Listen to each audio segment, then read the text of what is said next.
I have awoken as a sleeper on a space station. Not this one. I awake to a ominous character who is sort of like is starting to wipe my memory and claims ownership over me. I'm quickly saved by a human whose name I forget, but I will... Hang on. I'm saved by someone in my crew. I don't quite know how to... Hang on. Anyway, that person saves me and is upset to find out that I no longer have my memory. They then proceed to take me to a little space station, and we land there and we're on the run from that big bad who's after me. We go to that small space station, we meet some people, we do some jobs, we realize the big bad's still coming for us, we earn enough money to get some parts for our ship, and we flee that place. As we flee, things go wrong again. We're both injured. We brought one crewmate along with us, and then we've now found ourselves on this space station here, which is a different one. That's us as a little ship. Hexport, Lord Phoenix, was the first one I was at. That's kind of your tutorial area. So again, really, really great onboarding, but pay attention when you're playing it. We left that, and now we're here.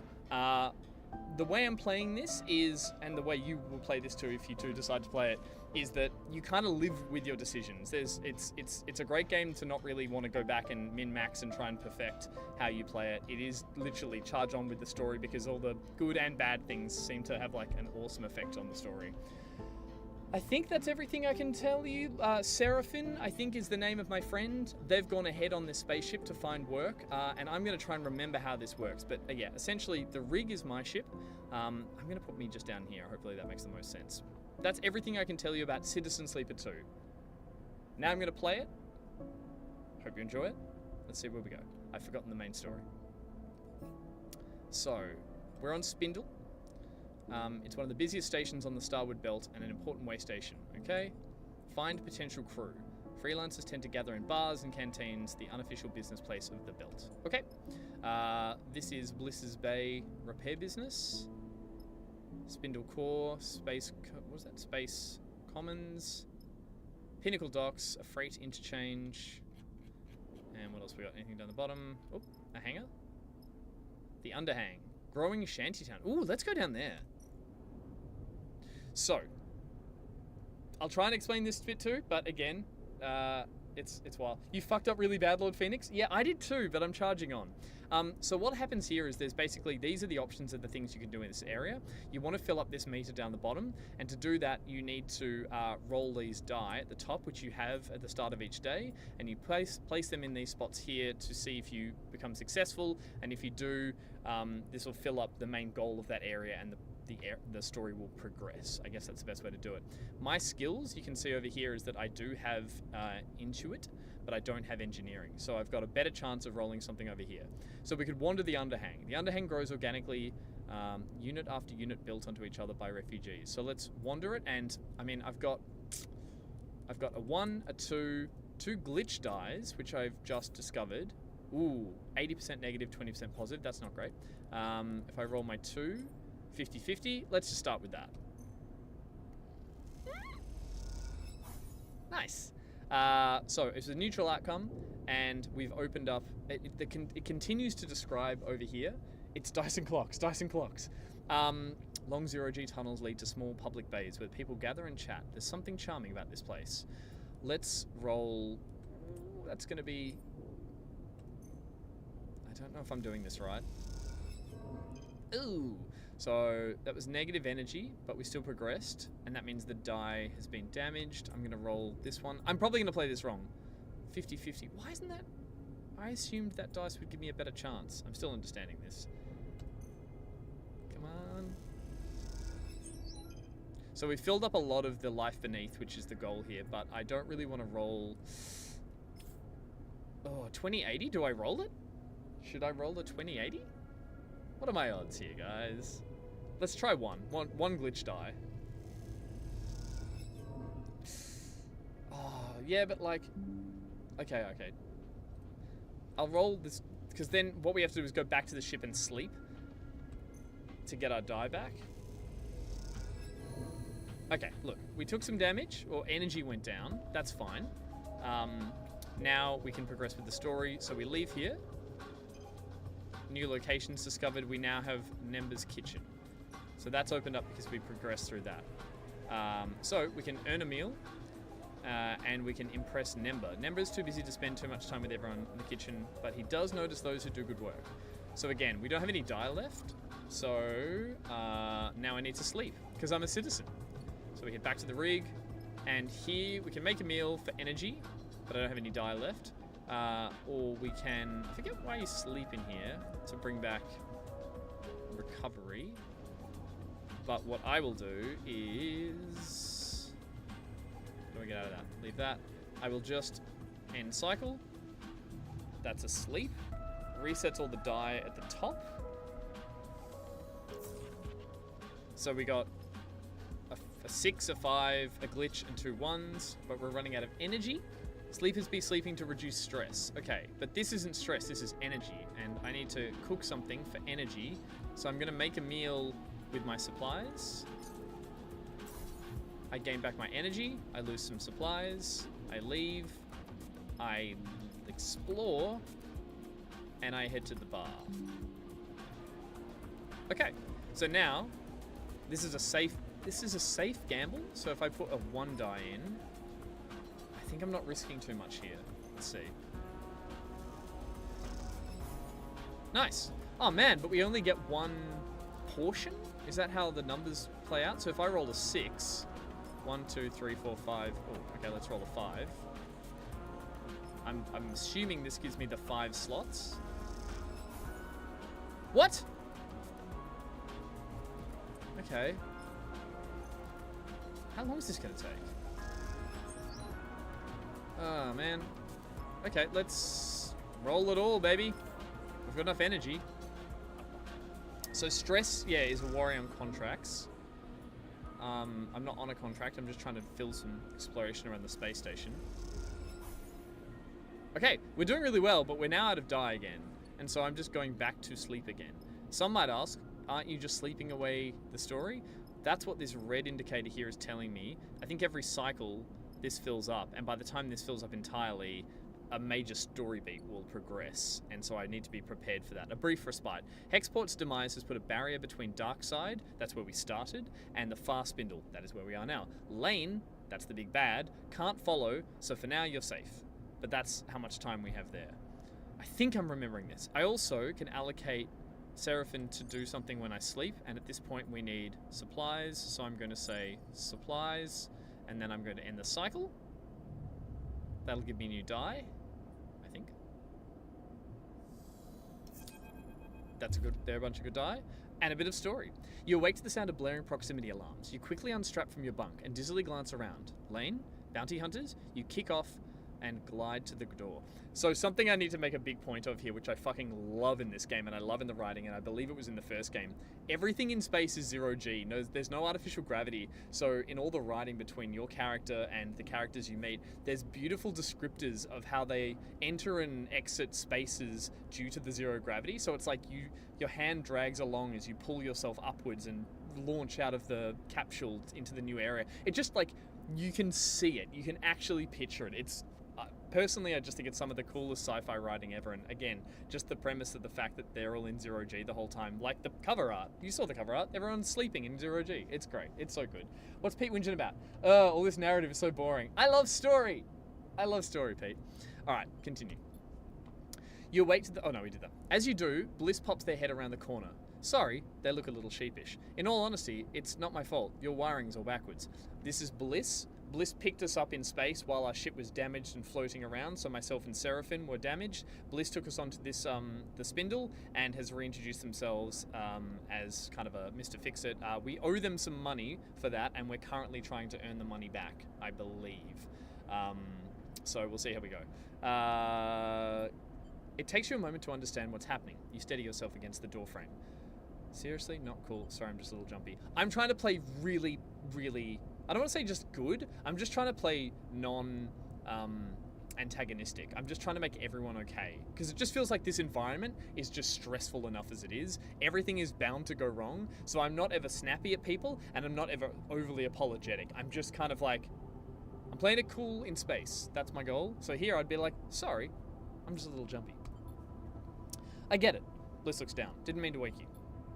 It takes you a while to get ready and drift down to the mess to see what's happening. By then, Bliss has turned off the alarms. You find them unspooling wires from a hatch you'd never previously noticed in the mess's ceiling. Sorry again, Sleeper. Their voice comes through the ceiling panels, muffled and dulled. You settle at a stool, neatly tucking your legs behind the crossbar. See? It's like if they just said you sat down, you'd be like, how do you sit down? I'm in zero fucking gravity. But you nestle or settle onto a stool and tuck your legs under a crossbar. You can see it. Can you not see it? I can see it. How are the repairs coming? Bliss spins deftly, hooking their legs into the open ceiling so that from your perspective, they're hanging upside down. Almost done, if you can believe it. Their messy hair floats around their head. A couple of cycles worth of diagnostics, and I'll be happy enough to release her back to you. A yawning Seraphim drifts in. He looks between the both of you, amused. What are you both doing up so early? You and Bliss exchanged amused looks. What? Seraphim asks. You didn't hear the alarm? Never mind. He shrugs and drifts over to the mess's cupboards to hunt for some breakfast. Again, sorry. So this is Seraphim. Seraphim saved us from Lan at the beginning. And again, it was quite sad. They sort of realized that we had amnesia, which is often a video game thing, to be like, our character has amnesia. But I'd never really seen another character or a companion character be affected by that and be like, you don't know who I am? Like, we have history, or there's something here, and I'm slowly trying to work out who they are again. But it's quite heartbreaking. I like it.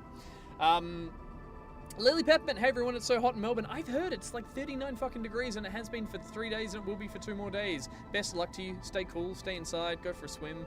But yeah, enjoy that lovely Melbourne heat. Gosh, it's a dry heat down there. Hey, Confused Echidna, how you doing?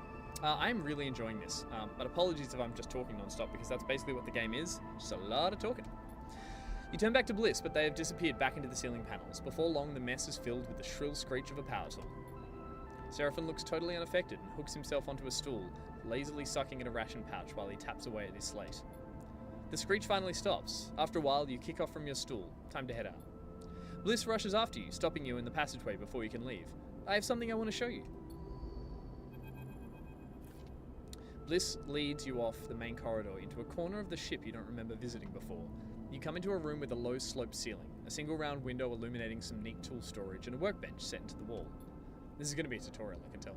Look, Bliss begins. I'm no specialist, but I'm a quick learner and good at repairs, they smile, and I think you have need of me. They glance at you, at a tear in your thick vinyl skin. They glance at you at a tear in the thick vinyl skin of your arm. Can I take a look? They smile and lead you towards the workbench. They turn your arm, looking at the tear from all angles. Is this going to get sexy? Am I reading too much into space sexy? Maybe not. Maybe? They reach over to the workbench and take a small sealant gun from the rack. You look at the setup. It's basic, but it looks clean and well organized. They gently close the tear with sealant, pressing the edges together so it closes up neatly. After they're done, they release your arm and you can barely see the scar. Bliss admires their work. See? They smile. I know it's more serious than a tear. Bliss folds their arms, but I can handle it. You need repairs. You need repairs? Bring me some components to work with. Best quality you can find. The better components, the easier they'll integrate with your system. Bliss leans on the workbench. I'll do my best to keep you running. You are a guest in my bay, and I can't have my guests' bodies collapsing now, can I? I think we're flirting. Plus, I think it benefits me if you think of me as indispensable. Bliss smiles. They're a smiley one.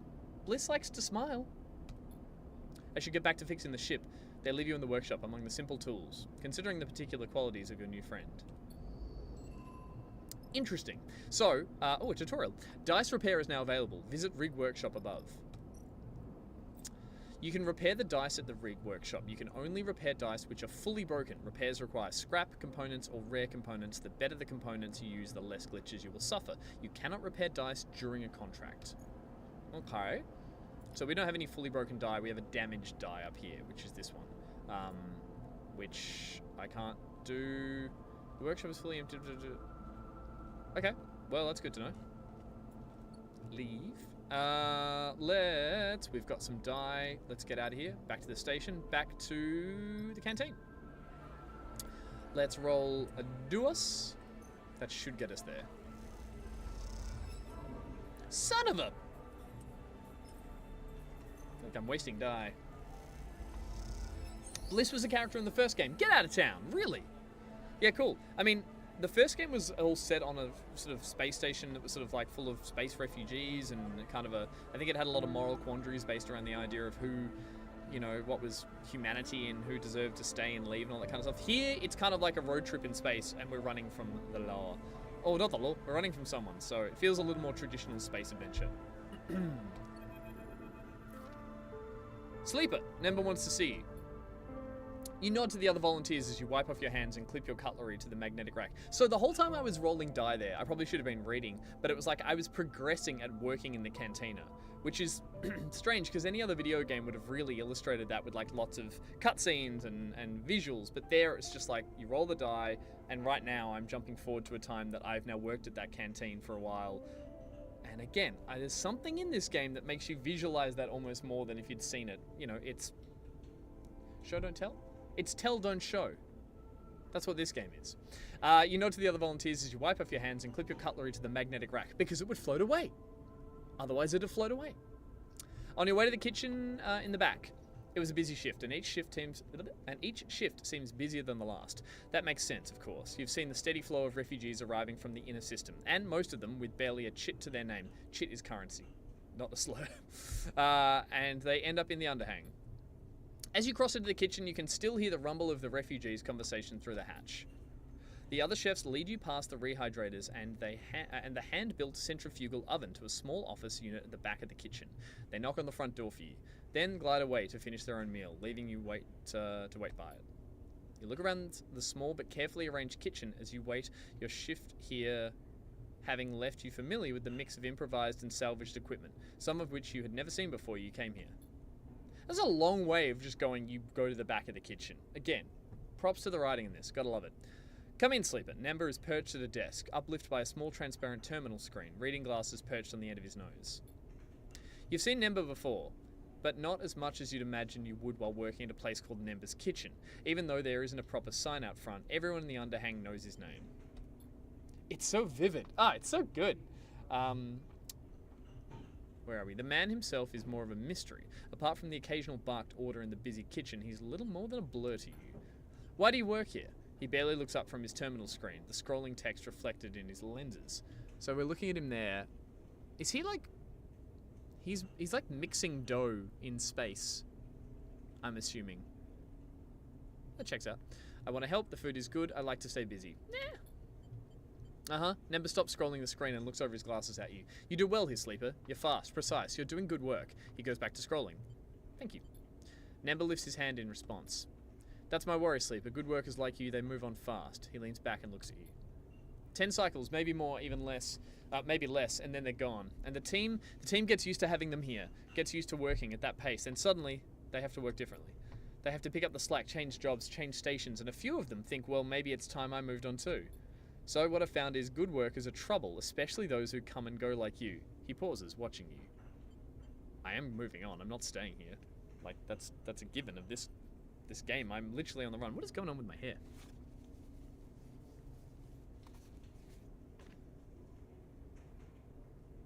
You tussle your hair in 0G. You can't make it look good, regardless of how it sits on the camera.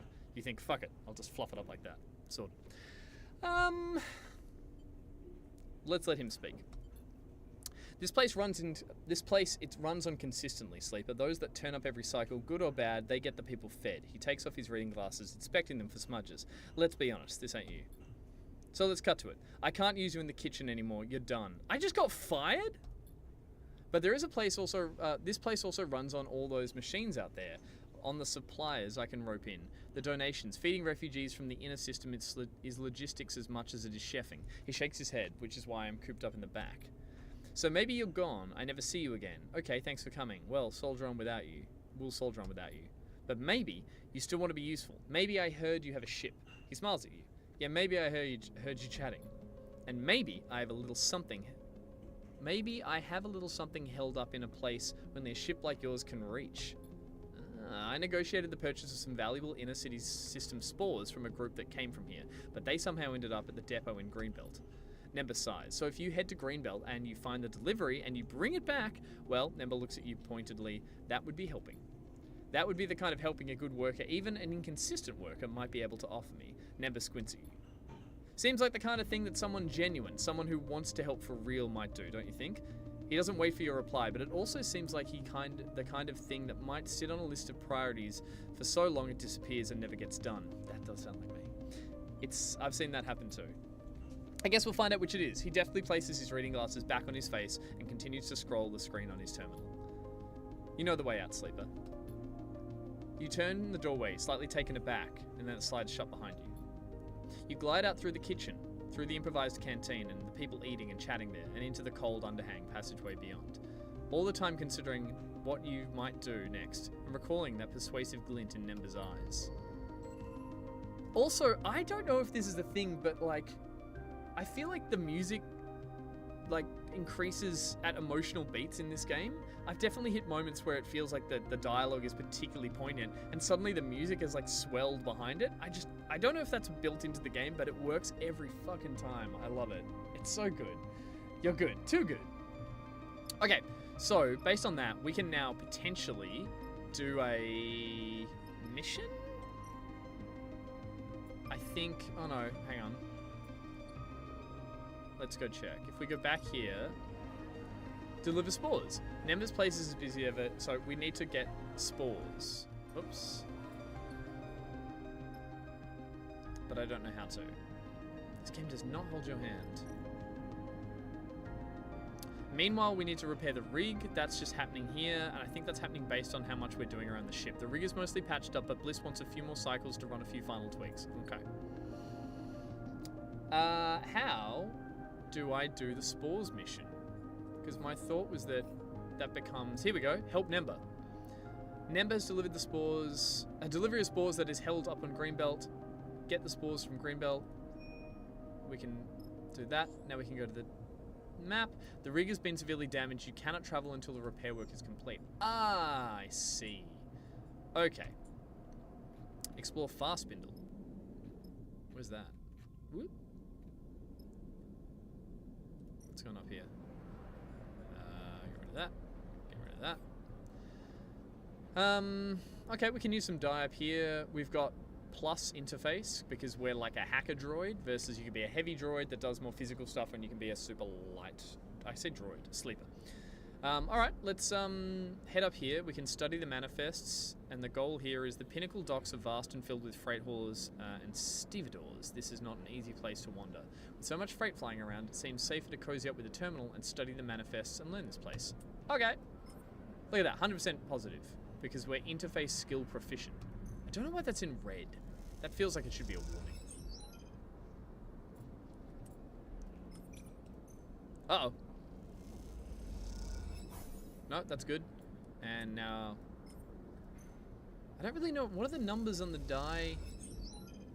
Oh, we're so close. Okay. It's pink, not red. Is it? It looks red on my screen. Maybe I'm a little colorblind. As you glide through the pinnacle docks, you hear shouting echoing down a corridor. You tentatively change direction, your eyes fixed ahead as the passage widens onto a large bay. Others rush past you, heading towards their commotion. Your eyes are drawn by the bay's vast viewing window, which is currently being splattered with glinted shards of ice. In front of it, a dock worker is shouting to anyone who will listen. Oh, it's actually fucking happening. That's crazy. Spacers, workers of the Fast Spindle, we need your urgent assistance. The water carrier, Springtide, has suffered heavy damage. It's in transit from Wellspring. All able hands, we need you to help secure the cargo. Without this water, Fast Spindle will struggle to support you. He looks desperately at the crowd. Please, anyone who's able to help, please make yourself known. Behind him, a corona? Is that how that word works? A corona of ice ejects from one of the tanks, drawing a pale halo around the ship. A handful of experienced-looking spacers push through the crowds towards the front, and dock workers start to direct them to nearby bridges. You watch the scene unfold, hesitantly in the face of making someone else's problem your own. Shit. Yeah, that's all I thought of, Dwight. I was just like, a cool corona of problems. Right, so this is all opened up now as another thing I need to be doing. And I can do it, I just don't have any dye. So it's back to bed for a citizen sleep. Am I doing this right? Okay. You need to wait for the ship to get repaired. Yes, that was from before. It's reddish pink. I'm gonna sleep. Just like once I've used the dye up, there's nothing really I can do, I assume. Ooh, good roll. You jerk. Suddenly, I beg your pardon? You jerk suddenly awake.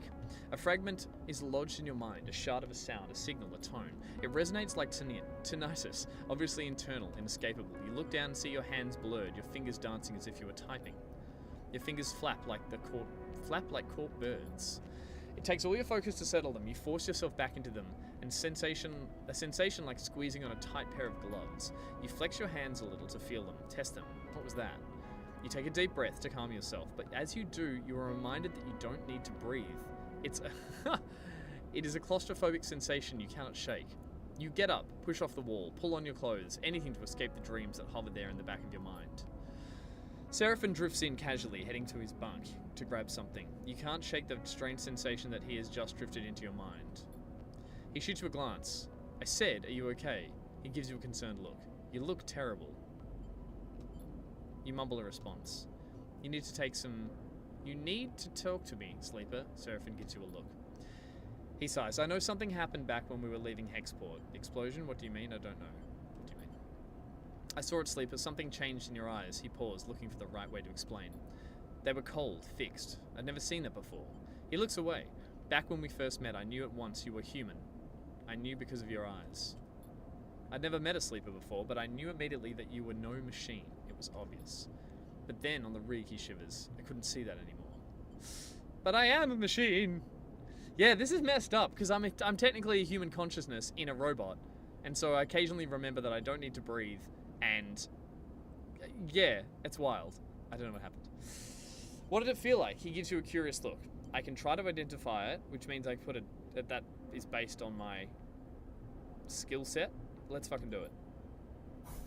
Neutral outcome. Partial credit.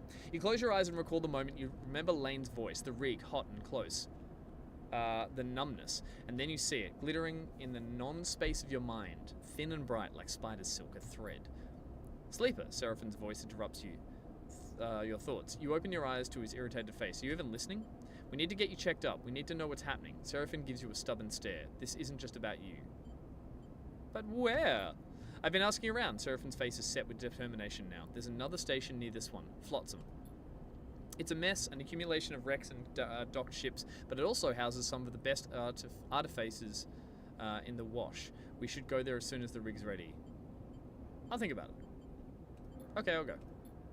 Look, he pauses. I know I don't know what it is like to be a sleeper. I understand that there are things you can't tell me, can't show me, but I do know how fear can keep you from doing what you need to do.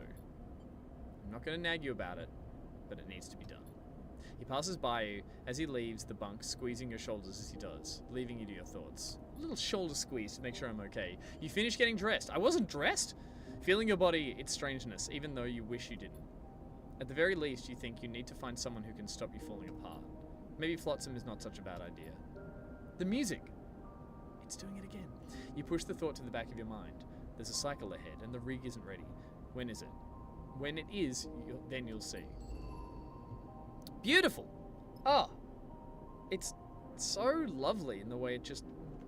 I don't know about you guys. With my terrible narration, I'm sure you're probably not having the same transcendent idea of what you're seeing in your head at the same time, but it's a great game for visualizing a story that's lovely. Oh!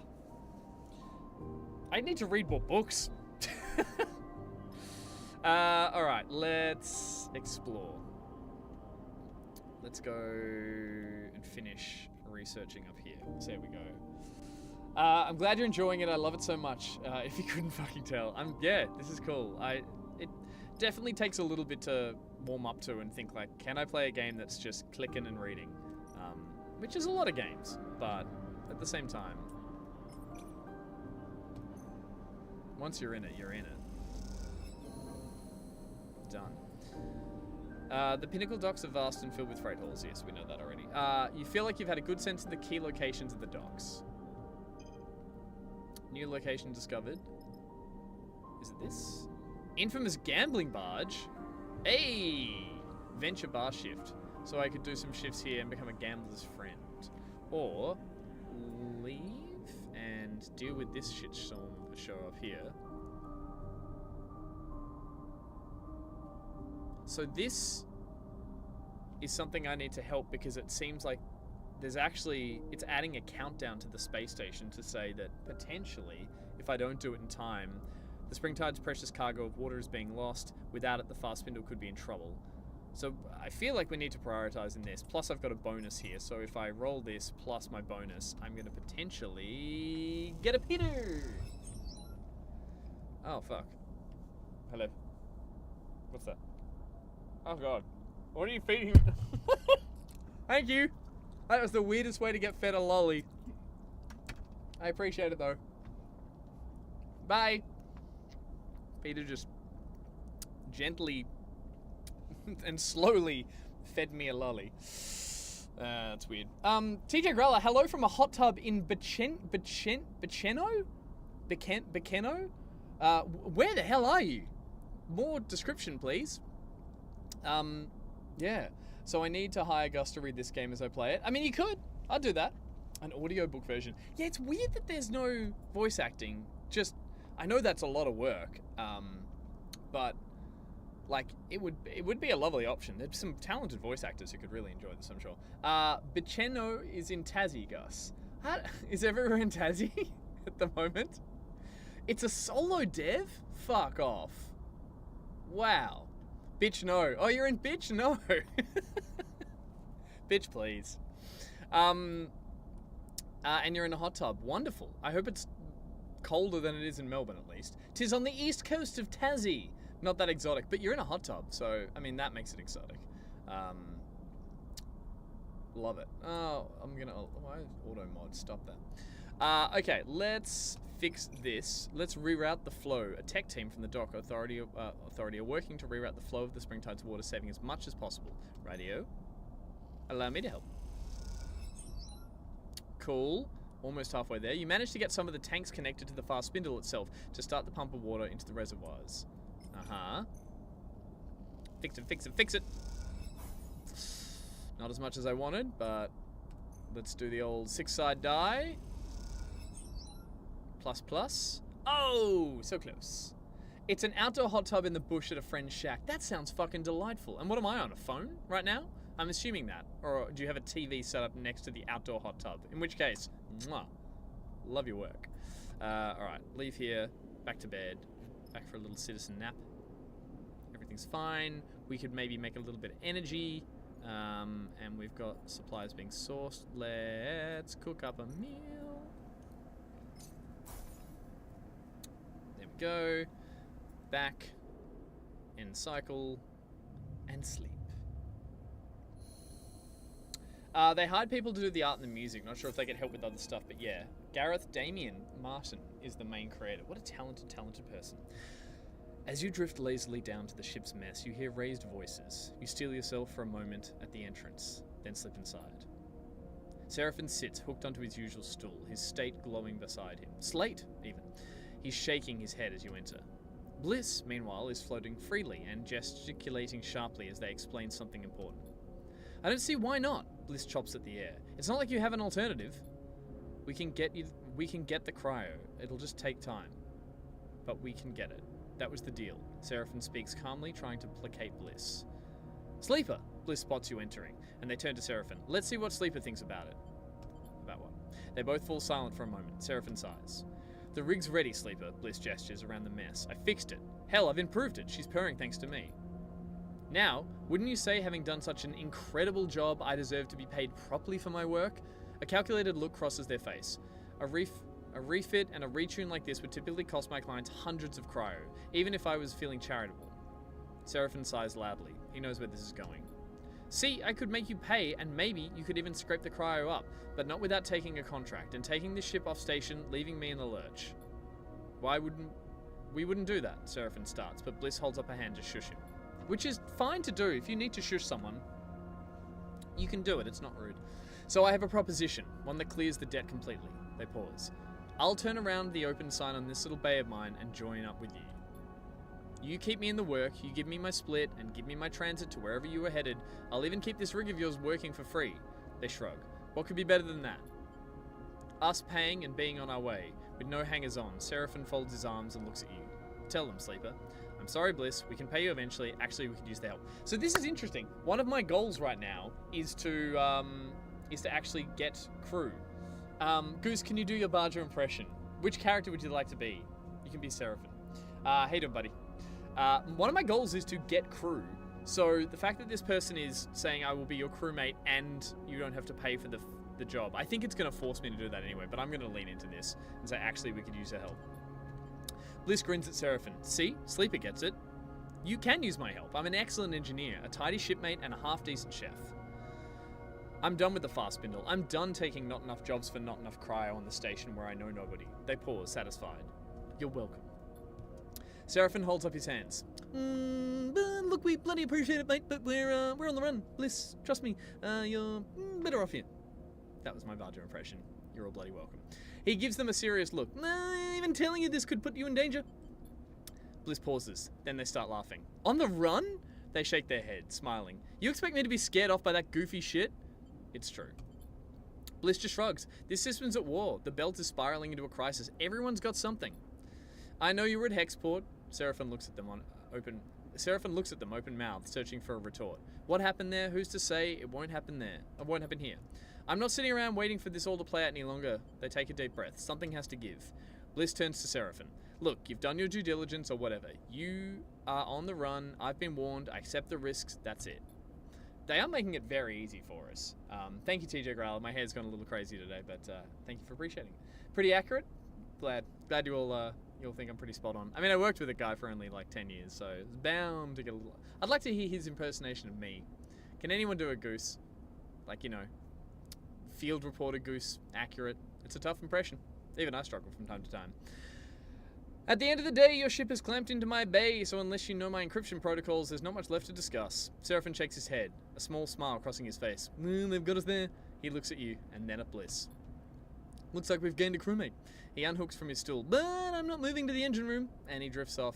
But I'm moving to the engine room. And he drifts off towards the bunk to gather his things.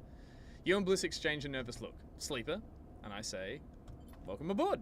Bliss smiles and gives you a half-hearted mock salute. Oh, like Elon did. You know what? No, I'm not going to do it. You leave Bliss in the galley and head for the cockpit. The rig is ready to fly again. But the question is where to take her next. We have crew. Tutorial, you've unlocked the belt map. Go to the map and press the belt button to travel to other hubs and discover new parts of the starboard belt. I would, but I want to work out how I spend my stuff. Hello, I'm Goose. I'm uncomfortable with social silences and I'm terminally single, but also rather cute and really quite talented. I mean, it's accurate. I'll give you that. Hey, Emma Glitter, how you doing? Welcome. Yep, we're doing these again. We might mix them up with some community game nights, but I thought we'd just kick it off with me playing a little bit of Citizen Sleeper 2. And I've already played quite a bit of it, so I'm enjoying it. Let's spend our die. Let's not forget our tasks. First things first, we've got to fix the water that's spilling out over here, and we can do that with a simple roll of a 2. We use up our 2 die. Shit. We roll a 4. Boom! Snake Eyes. Minor drive complete. 1 upgrade point. The spring tide seems stable now, even if a huge amount of water has been lost in the process. You watch from the docking bay's viewing window as the crumpled vast hull of the spring tide is finally welded shut by a score of bright torches, flickering against its side. I've seen things you people wouldn't believe. Water, spring tides on the belt of Orion. Everywhere I look, I see crisis. Oh, a new character. Everywhere I look, I see a crisis. The voice comes from beside you, and you turn to see a man floating there, watching the repair work. You don't recognize him. I saw you out there, helping the crew. He turns to you with a serious look. The fast spindle needs that water. They needed it. It's pretty much the same thing. You aren't wrong, he pauses, watching you carefully. I haven't seen you on the spindle before. Are we flirting? Am I flirting with everyone and no one wants to flirt back? I am criminally single. Terminally single. Not criminally single. It is a crime. It is criminal that I am, but terminally. What were we talking about? Oh my. What if I may ask, is your business here? I'm escaping someone. I'm running a crew. None of yours. I want a crew. I want as many crew as possible, so I'm saying I'm running a crew. He nods. I see. Springtide is my ship. His face remains impassive. At least I'm her captain. I do not own her. The Lotric Syndicate, my employer, was the one who put her into service. Why didn't you say this earlier? Glad to meet you. He bows his head gently. You have my thanks for assisting with the repairs. You were caught by some autonomous convoy munitions. What? You were caught by some autonomous convoy munitions. What does that mean? He looks out at his ship. The Wellspring run is getting more dangerous every cycle. We were caught by some autonomous convoy munitions. Right, that's why they're damaged. And after Hexport, he pauses. I do not expect things to improve. You both quiet for a moment.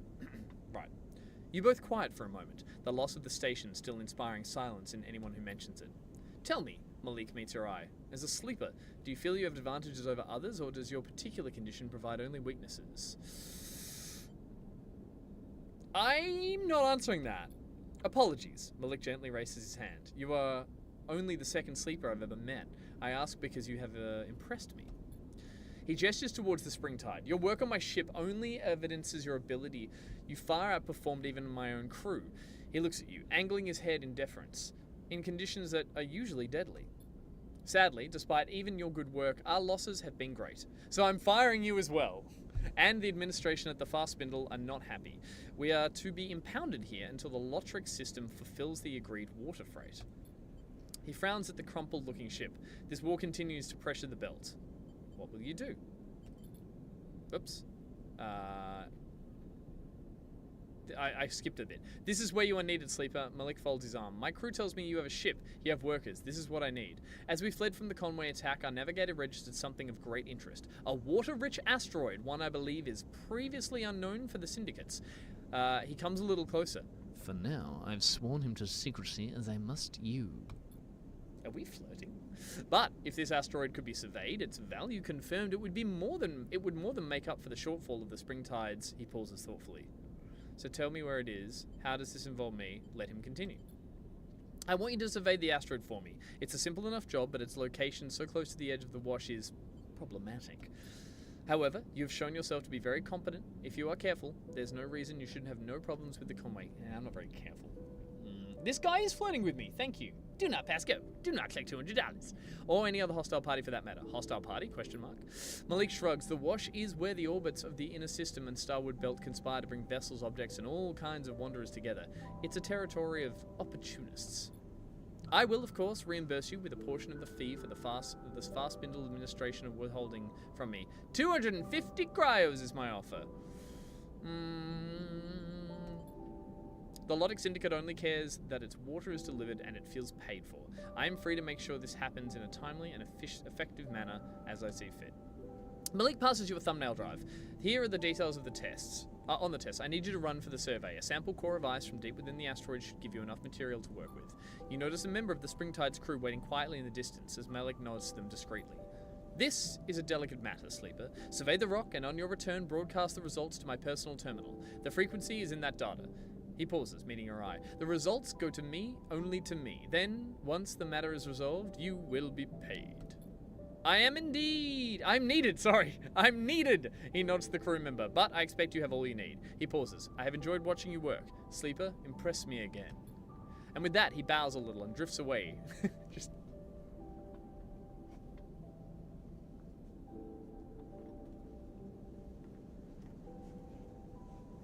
That's how everyone gets around. That's how they do it here. And with that, he bows a little and drifts away to meet his crew member. After watching him go, you turn back to the Springtide, still impressive despite being scarred with curls of ice and shiny with fresh welds. Shiny with fresh welds. Mwah! The writing. You imagine any captain of the ship like that has been through a lot to get where they are. That makes them a valuable ally, or a dangerous adversary, depending on where you are. You hope with Malik you can find your way to being the former. Cool. Okay, so we got a mission out of that. Our ship is fixed, and we have a couple of good die. I don't want to... I assume I need to use them here before I move on. So let's quickly roll them at the bar. Only vouched for members can gamble on the venture, but bar shifts are easily to come by, mostly because they pay in tips a little more. All right, let's do a shift. We got some money, and it's going to take us a while to fill this one up, I'm assuming. Do I see what number I roll? I get ++ Gambler's Friend, which is that. So I rolled... Is that telling me I rolled a 2? And this is a 6? So I'm going to try again. What do I get? ++. So again, just a 2. I don't know if that... Is that... help me here. Arcade. Anyone playing this? What's the correlation between the yellow on the die, the number on the die, and what I end up rolling? You don't roll numbers, you roll positive, neutral, and negative. Okay. And are my chances better? What are the numbers for? What are the numbers for? Alright, let's go back and have a sleep. Energy is okay. The number on the die tells you the chances for positive. Okay, right. So high number, high chances are positive. Now, we can go to the ice asteroid. Well, that's the only one we can do. Requirements. Survey asteroid, 250 cryo. Malik and Springtide are being held on... Blah, blah, blah. Yep, we will use 3 fuel to get there. And that should be fine. So a 6 is 100% positive chance. A 1 is 50% neutral. Okay, that makes sense. Let's go to the ice asteroid. And we only have 1 crewmate. Should I get another crewmate before I go there? Because I feel like that's going to help my odds. Arcade, I won't keep relying on you because that's unfair on any stream. I like to talk to everyone that's here tonight. But that feels like, ooh, fuck. Is something going to happen? Maybe let's go back and gamble. I feel like I need a new crewmate. Because you can have 2. And I can't seem to take Seraphim with me. Why is that glowing? Yeah, I want a second person. I can help the signal station. Fuck, maybe I should be doing this instead of gambling. Because right now, let's not toggle that. Let's find crew. And this is going to tell me potentially where the crew is. Crew down here. Crap, but I'm not good at this. Hey, B-Mac, how you doing, buddy? Welcome to the stream. Trying to get more crew on my ship. And is that what this... Is this yellow? I swear that glinted yellow before. Find a fast spindle bar. Huh. Interesting. Oh, thanks, B-Mac.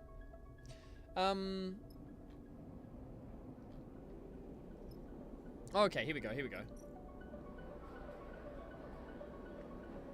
Chat to crews. Where am I now? I'm in... I could explore the core. I could chat to crews. This one's dangerous. And I need to find a bar. 100% positive. So what's the danger there for? What does that imply? Let's see what this does. Explore the core.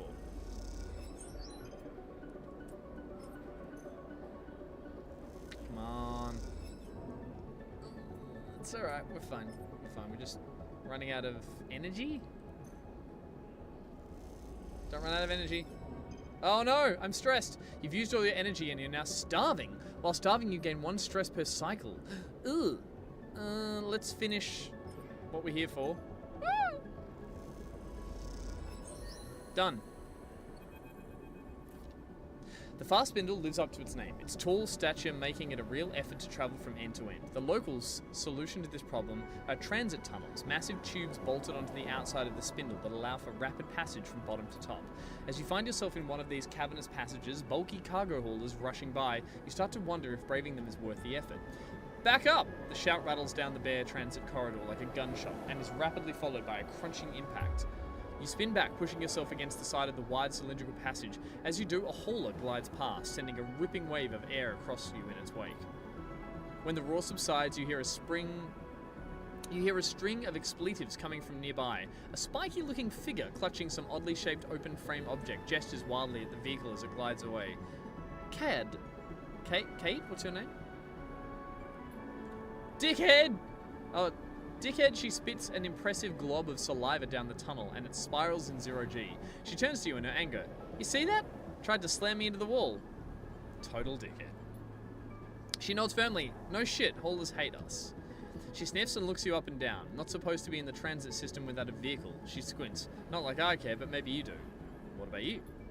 She shakes the open frame in her hand. What does this look like to you? She rolls one of her shoulders, stretching it out. You're new here, right? So she's on like a scooter? Or something? You're at it. Yeah. She shrugs sympathetically. Figures. Let me give you a tip. She begins checking her open frame vehicle, tightening bolts and untangling pipes. Avoid the haulers. Dickheads, the lot of them, especially the water haulers. Think they're better than anyone. They don't mess with the stevedores, though. They're good people. Get treated like shit by everyone else, just like us. She rapidly plugs and unplugs a series of connectors. They'll show you the shortcuts.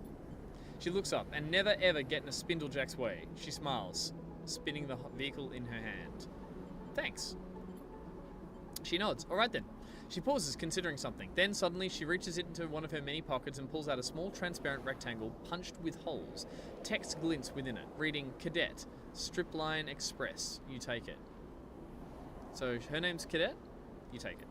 Cadet, she flexes proudly. That's me. Stripline is my outfit. Kamal's the dispatcher. Small outfit, but we punch above our weight. Dispatch is here in the Spindle's core. But I run the transit tunnels up and down the spindle 10 times a cycle. You need anything moving on the spindle? Data, tech, messages, too hot for the hardline? Come find me. You're a courier? Got it in one. She kicks off the wall and mounts her bike, triggering a small burst of compressed air to keep herself steady as the transit passage. You hear a buzz of distorted speech from what you assume is her dispatcher. Cadet angles her head to the communicator and mutters back into it. This is cool. She's like a bike courier. Got a hop sleeper? She looks over at you, and something flickers in her eyes. Any idea? Or perhaps just a realization. You might be able to help me with something. Package that's been bothering me. She squints down the passage. Come to the office at Stripline in a few cycles and I'll show you. Sure. We'll call it a favor on account of me saving you from being flattened by that hauler. She winks. Now you better get out of here before another hauler tries to squish you. You step back as she twists the handlebars and bursts of air send her fluttering down the transit corridor at an unsettling speed. You watch her go, slightly caught off guard by her final remarks. What would a courier need you for? You turn the idea over in your head as you find a way out of the transit corridor, back to the safety of the main concourse. Okay, we found a bar. Gaia's Gira. Very nice. Lapscallion, how you doing? Welcome to the stream. It's a game night stream. I thought I'd play a little bit of this until 7 o'clock. Just enjoy lovely narrative, cool space motifs, etc. Also, and you guys can maybe help me with this, it's lovely to have you guys back on a Monday stream. We're obviously back doing the show every week. We did our first one with Barger on Thursday with Old Mate Barger.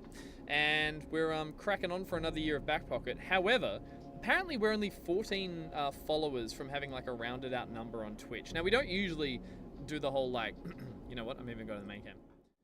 We don't usually do the whole like, hey, please follow, sub, like, all that kind of rubbish. However, can someone tell me how far we are off a rounded number on our old Twitch channel? Because if I click on this now and double check that Back Pocket has 12k followers. Holy shit, so we're so close to 13. We're, what's that, 13 followers off? So if anyone is here out of the, I mean, there's only 38 of us here. It's chill. We're having a chill Monday together. It's good fun. Wait, what?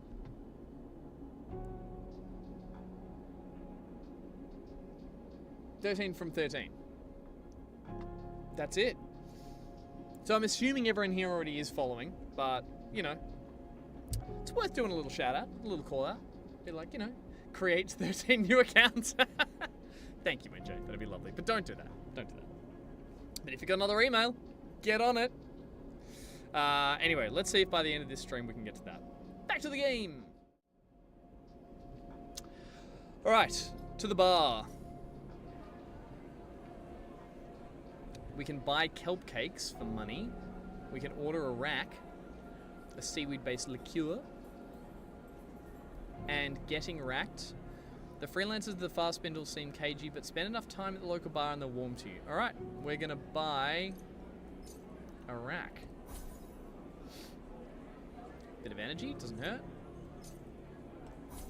Another one there. Another one there. Nice. The Far Spindle is an exhausting place to find freelancers. There's no shortage of spaces here. The corridors and bays throng with crew inbound and outbound, on or between contracts, trading stories, contracts, and materials. But whatever language, appearance, or code identifies someone as worth signing on with, you don't seem to have it. Perhaps it's because you are a new face or are noticeably unsure, or perhaps it's just because you're a sleeper. You push the thought to the back of your mind and instead focus on what's in front of you, the vast cylindrical tanks at the center of Gaia's Gira. I'm getting that wrong.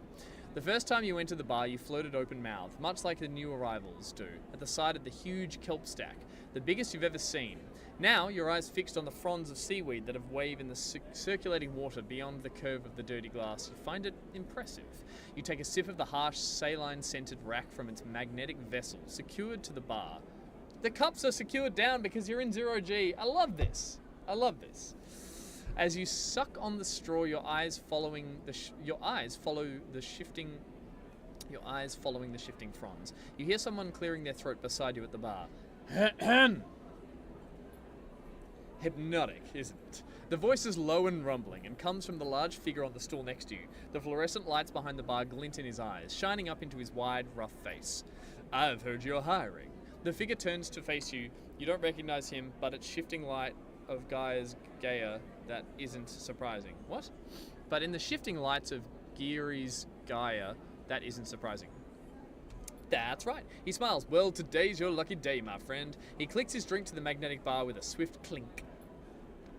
Eugen, currently freelance. He turns on his stool and leans back a little. The effect is clearly meant to impress on you his size, and you have to admit it works. Served on a whole slate of crews out on the spindle. Cutters, mercs, extractors. He smiles and places a broad hand on his chest. Broad skill set, good work ethic, sense of humor, the full package. Humble too. He clucks with his tongue, smiling. I like you already. We're gonna get on. I'll run anything out of the Far Spindle. I'm tough and quiet and you won't need to worry about me. He folds his arms across his chest. What kind of work are we talking about? Before you can answer, a voice echoes from behind you. Eugen. You look over and see your shoulder. You look over your shoulder for the source of the shout. Busy as ever, I see. A group of 3 spacers drift up behind you, one of them placing a heavy hand on your shoulder. She's fitted with matte metal optical implants, Jesus. And you cannot see her eyes. The caustic light from the tank plays across her face. Too busy to keep in touch. Too busy to keep in touch, she sighs. I really don't like it when I have to come and find you. Vesna! Eugen nods politely at her, not betraying any strong reaction. Do I look like I'm socializing? He shakes his head. This is a meeting. Oh, a meeting. Vesna squeezes your shoulder. Is that what this is? Yes, Vesna, we're talking about your delivery. In fact, Eugen smiles wildly. My friend here is being very helpful. He shoots you a knowing glance. I said that's right. Vesna turns to you with a raised eyebrow, but before she can speak, Eugen cuts in. This sleeper has a unique ability to extract data. Eugen smiles at Vesna. Exactly the kind of data you've been asking for. So, if we can just get back to it, Eugen gestures towards you. Then I can deliver what you need. You know, Eugen, I'm pretty tired of this whole act. She gestures dismissively at him. But in the end, it doesn't matter. She drops her hand from your shoulder to your belt. To her belt. Are we flirting? Your eyes follow it down and you see a dark, boxy shape there. A weapon? You either deliver by the deadline or you don't. And when you don't, she smiles tightly, I'll be happy to take you through the consequences. Until then, she shoots you a final glance. Chat to whoever the hell you want. Vesna and the 2 spacers flanking her glide out of the bar, and Eugen watches them go with little emotion. So, Eugen smiles, return. You're about to hire me? What the hell was that? Vesna? He shrugs. She's just trying to rush me, that's all. I won't be working with her again. Oh, this is kind of a worry. He pauses, choosing his words carefully. Of course, I can't talk about the particulars, you understand. Vesna just wants to scare you off. She likes to cause me trouble. Eugen looks away, out of the door of the bar. Let's not let her.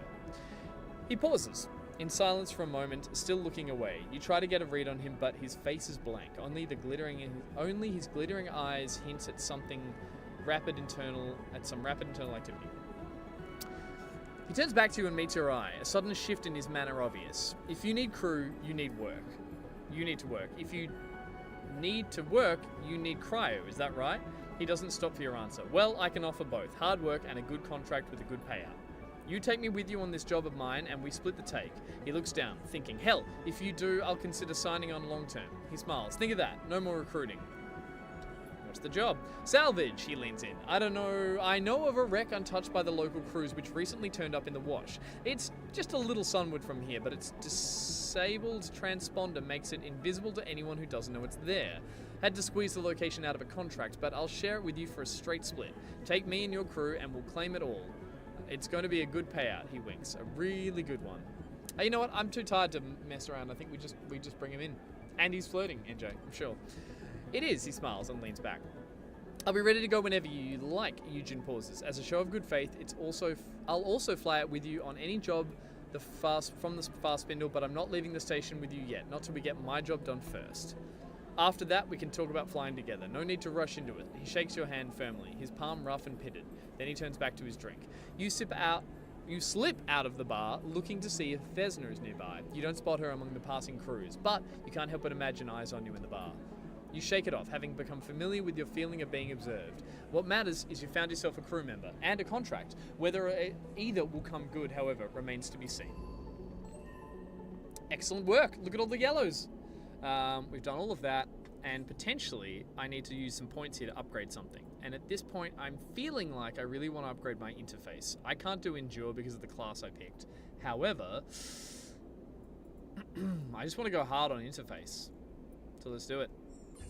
Boom, baby. And now we've only got 2, and I can spend them on no dice damage on push reroll, reroll 1 dice. Ooh, I like that one. Done. I haven't quite worked out how to push dice yet, though, so I'm still getting my head around that one. Now, we are down to 1 die. If we head back here and we look at the map and we go to Hidden Wreck, Risky, Ice Asteroid, 250 Cryo, Find a Wreck. I want to do this one first, and now we can take 2 crew. Nice. Let's bloody do it.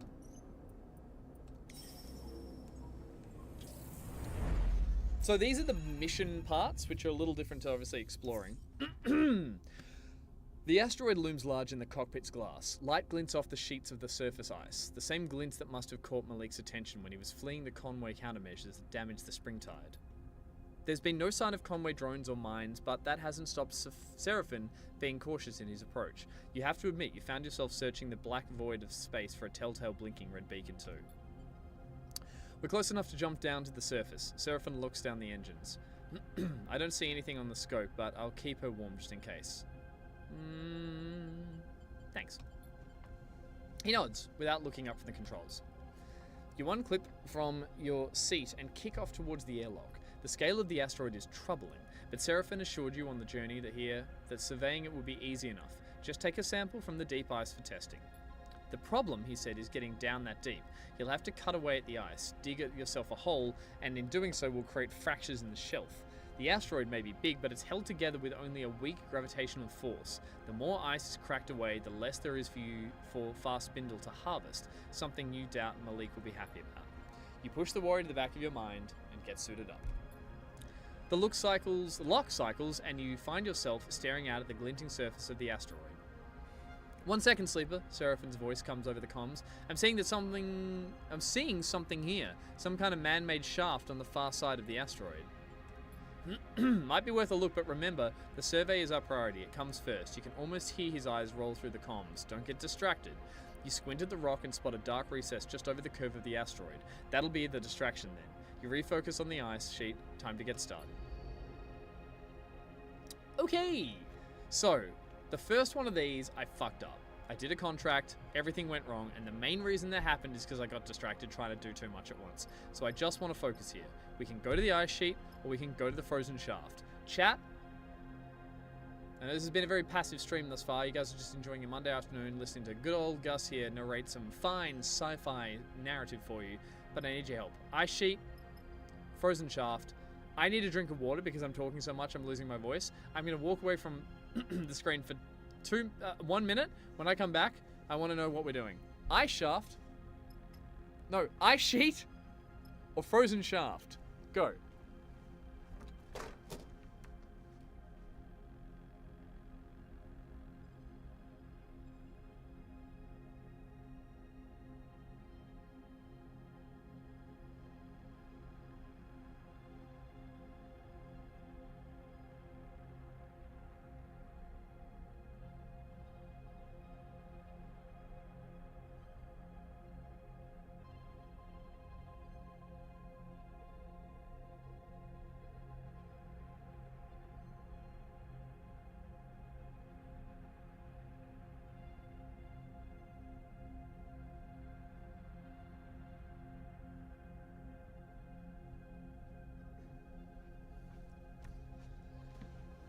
Okay.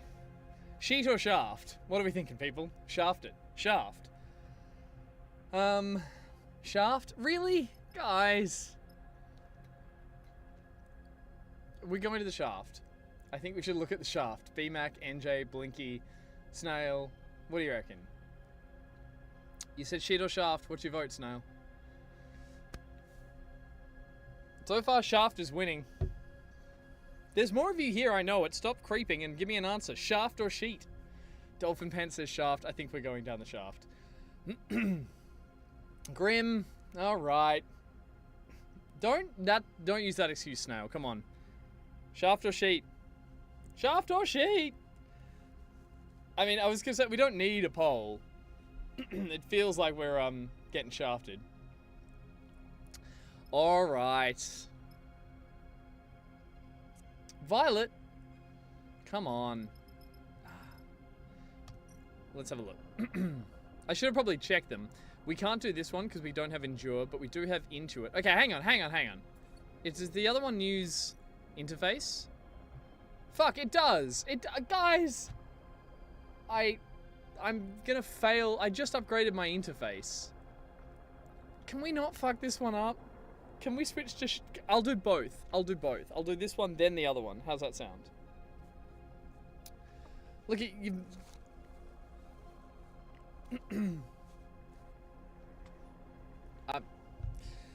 this is a bad practice, but I'm going to ignore chat. I'm going to do this one first. Look at the bonus. I've upgraded it to max. I'm so maxed out, guys. What a... this is a democracy. Actually, also, where are my crew? Didn't I bring crew with me? I thought I could use them. If you don't want to take care of the shaft, that's up to you. I thought I brought more crew with me. Do they not get to come on this mission? Did you not select them or something? Oh, shit! I didn't click on them. Can I leave and come back?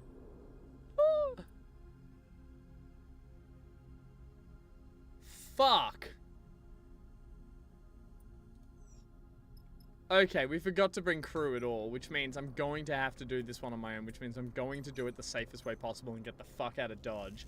Arcade, that's... Oh no, I'm in so much trouble. I've already fucked it up. I mean, we're rolling these and we're looking positive, but we have to do a lot to get out of here. That's going well. That's going well. Come on. That's going well. Just a 1. Great. Okay, that went great. Let's go back. I'm so sorry, everyone. We'll do this on the next one. I'm going to have a sleep. End cycle. You can sleep while on a contract. This is fine. Not bad die. Not bad die. Let's go back and explore. Back here. Big 6. 100%. Let's roll a 4. Come on, baby. That got us 2. We're doing this and leaving. I can't believe how much I fucked that up. Come on, come on, come on, come on, come on, come on, come on. Oh, so close. Yes, done. No ice stress yet. Leave. New location discovered. Fuck. Wait. But I don't have any endure. Because I didn't bring anyone with me that can endure. Am I fucked? Crap, crap, crap, crap, crap. Go back. Supplies are empty. Uh-oh. We're out of supplies. Am I out of energy? Oh my god. I get -2 on every die. Am I gonna... Oh my god, I fucked this up so bad. Per cycle plus... Okay. Am I out of energy? Yeah. That means I don't get good die. Contracts are rough when you're still learning the game, and even then. Okay, we're gonna get -2 when we go... Oh, shit on a stick. Let's try this. We're gonna roll this at a disadvantage.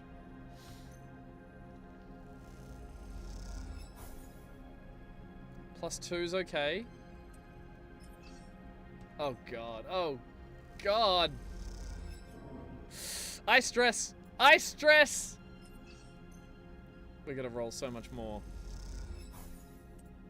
2 plus I stress. That's okay. That's okay. 2. We're almost there. Come on. Ah! Well, at least you're learning what not to do. I'm gonna sleep again. You cannot save scum, I don't believe, Ammo Glitter. That's kind of the point. Supplies are empty. A lot of red. I'm seeing a lot of red. No manual saving. Alright, let's just... Hopefully this is the last thing we have to do. Let's roll a couple of these bad boys and just get us out of here. Come on, come on, come on, come on. No whammy, no whammy, no whammy. Shit! I'm just powering on. We got... almost there, almost there, almost there. Please be the only thing I need to do. Come on. Yes. Continue. The sample core, a long and weighty cylinder of cloudy ice, comes up out of the borehole cleanly. It glows in the sunlight, catching the rays of the frosty interior. You gaze at the core for its surprising beauty. It looks pristine. Hopefully that's a good sign, and also the water is drinkable. Let's not melt it down for liquid refreshment just yet, Seraphim chimes in. It's likely packed with unpleasant impurities. The question is, are they the kind of the impurities the fast spindle can filter for you? Let's get it up to the ship and we can run the analysis on the trip back. Seraphim pauses. And before you get any ideas about digging around on that asteroid some more, remember that if we break away any more of the ice, Malik will be docking up. Hey, I'm fucking leaving. You start the journey back to your ship, dragging the sample core with you. As you do, you look back down at the asteroid, wondering if it might be the bargaining chip Malik has been looking for. You'll know soon enough. We did it! Get me out of here! -5 stress. Yep. You can now travel back to the hub. Holy shit, we survived. I thought we were screwed. I really messed that up. Something flickers in the back of your mind. You stop. You have to stop to blink it away. It is a tightness behind your left eye, an aching point that refuses to move.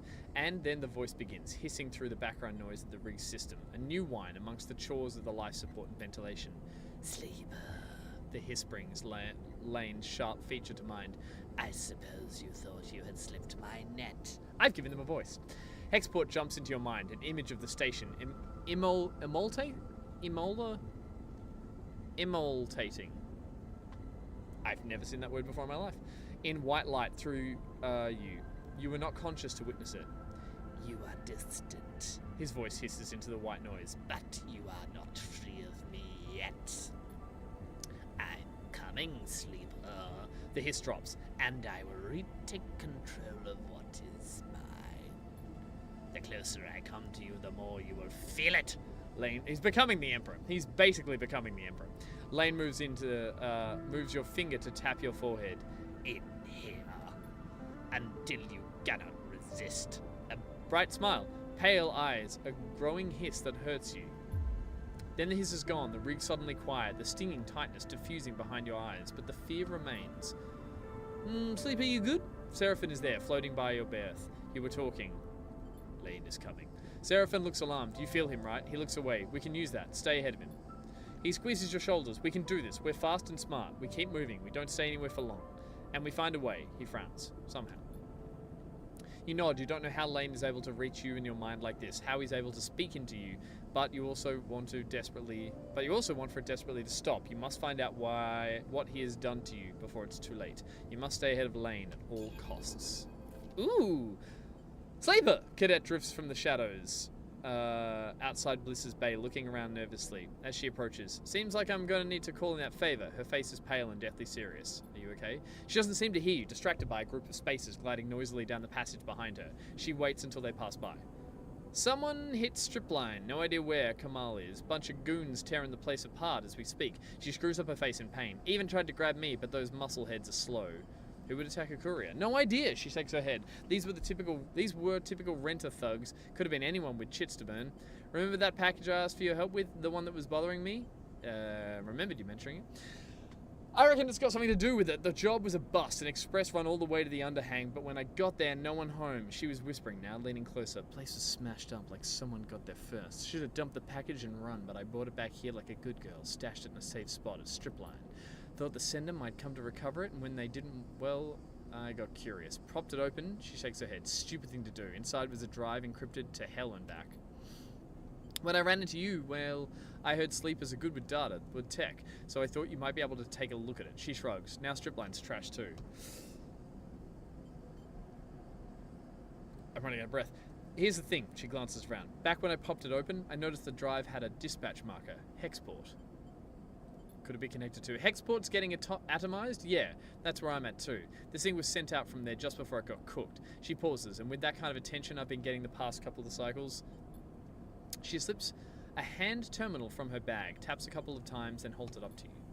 Cadet stares out at you from the screen, straight-faced and pale. Beside her picture, you see it in block capitals. Spindlejack, Katie, in breach of fast spindle codes. Reward for information leading to capture considered dangerous. What? She's wanted? Dickheads blasted out on the transit channels. Every spindlehead hauler and freight carrier is going to be watching for me. She pulls back the hand terminal angrily, stuffing it away in her bag. Something's going on. This is too much. No shit. She snaps her head at the side and her eyes flashing with anger. It's time for that favor, Sleeper. She meets her eyes. My connections are burned. Hell, my whole career's gone. I need to fight back. If I walk away, there's nothing to walk away to. She softens a little. I need your help. What can I do?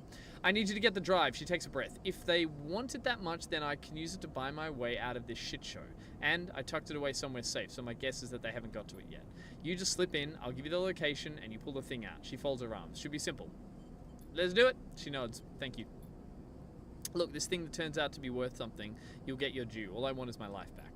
The drive is in a workshop. There's a loose panel behind an air buckle rack. She leans in. It's taped to the back of the fuse box inside. I've got to keep heading down Spindle to Overhang, past the end of the transit tunnels. No one will rat me out there. She glances around. I'll come find you when it's done. I've still got some network access. I'll know where to go in. I'll know when you go in. She winks, offering no further explanation. My bike's locked up nearby. I'm going to hop. She pauses. Do me this favor, then we're clear. Stay safe. Doing my best, Sleeper. She gives you a mock salute. Oh, like Elon. You know what? I'm not going to do that one either. She slips back into the shadows, and a few moments later, you hear the percussive pulse of an air bike accelerating away. That's how I think it sounds. You know at least what it's like to be on a run to flee your life, and in that you feel an empathy, a connection with Cadet.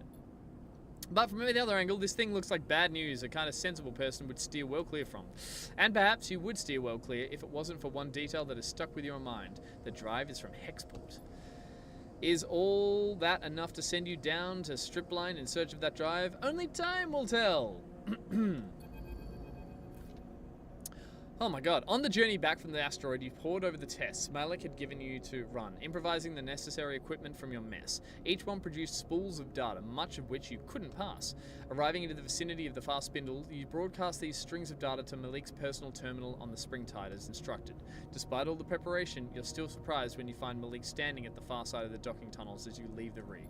Sleeper, he nods neatly at you. I thought it was better I come down here, away from my crew, to discuss your findings. And the findings were? Straight to the point? Good. As I suspected, the asteroid was indeed rich with water ice. Thankfully, the contaminants can be dealt with. He speaks matter-of-factly, betraying little emotional. With the data you provided, I should be able to convince the fast spindle administrators of its worth. Then we're good. Malik smiles. That remains to be seen. Excuse me? Before I make payment, I would like to ask in person if you saw anything else of consequence, anything to share with me that might affect my dealings with the fast spindle. He folds his arms across his chest. I would prefer not to have any surprises when we go to retrieve the water. There was a shaft! There was a shaft! Interesting, Malik smiles. It's likely of no consequence, but if there was something of value there, it could play to my benefit. I will mention the potential of additional salvage to the fast spindle administration. Given the data, it doesn't seem to have an impact on the ice. Malik reaches into his pockets and produces a stack of cryo chits bound carefully with a strip of paper. 250 cryo as agreed. You take the chits and quickly tuck them away. With that, our business is concluded, Sleeper. Malik nods slightly. I must speak with the administrators to negotiate the release of my ship and then prepare for immediate departure. The Syndicate will be eager for my successful return. Thank you. Malik bows and turns. Should our paths cross again, I will see that it will be to your benefit. So that's just what it is to do a contract and nothing go completely wrong. I'm mildly happy with how that actually turned out. I'm starving! Lane is hunting you once again. His progress will be tracked by the hunt clock. If it is filled, he'll catch up with you. It'll increase once every cycle you spend in the hub. However, each time you travel the hunt will be reduced by 3. If you keep moving, you can stay 1 state ahead. That's cool. That's a really clever way to do it. How? Okay, Bliss is meant to be getting me supplies. How do I change the crew member?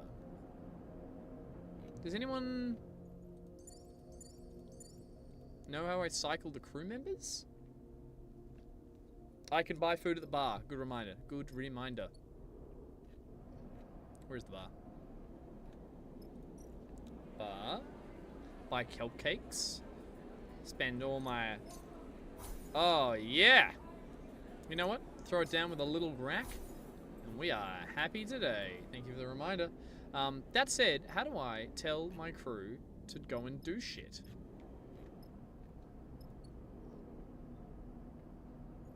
Yeah, I can assign individual members, but I don't seem to be able to... Because I want them to find supplies, but how do I change up who is doing what?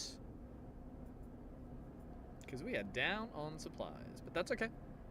Our dice are pretty damaged, but they're not broken, and that's because of the stress, so we should sleep to feel better? I'm going to watch this thing up the top. Okay. You know what? Just get some sleep. This is a rest day. We're having a rest day. I'm getting rid of all this stuff. Which, again, I love the UI and design of this game, but a little part of me always gets a little lost as to like what exactly it all means. It's kind of the joy though. That's, oh, I know it's stress. Oh, that's stress, baby. I'm just trying to like neutralize as much as possible. Leave. I'm gonna end cycle and see if we get any supplies. Anyone? Supplies? 1 supply. And 2 glitch die. Son of a bitch! Okay. And I can't repair them. That's fine. So now... what I actually want to do is properly do an... this... is it Nember? We did Nember. No. Get the spores from Greenbelt. Map. Belts? Oh, shit! Okay. Complete. Wait, get rid of that. Flots. Oh, there's Flotsam. Hellion Gate. Ooh. That's so cool. I can't get there because there's an irradiated zone, so I have to bounce around Helion Gate to get to Greenbelt. That is a really clever way to do that. That's very cool. Okay, let's instead Hidden Wreck minus fuel -3 the hunting during. Okay, cool. So doing this loses 3 hunt of the hunt. So we'll do that, and this time. This guy, Eugen, is locked, and we'll take Bliss with us. And we'll click on them properly this time, and we'll take them. Oh my god, I can't believe I messed that up last time. Good one, Gus. This is not what you promised. Seraphin turns to you. Oh, the aircon turned off. No wonder I'm dying in here. Jesus, Gus. Freaking hell.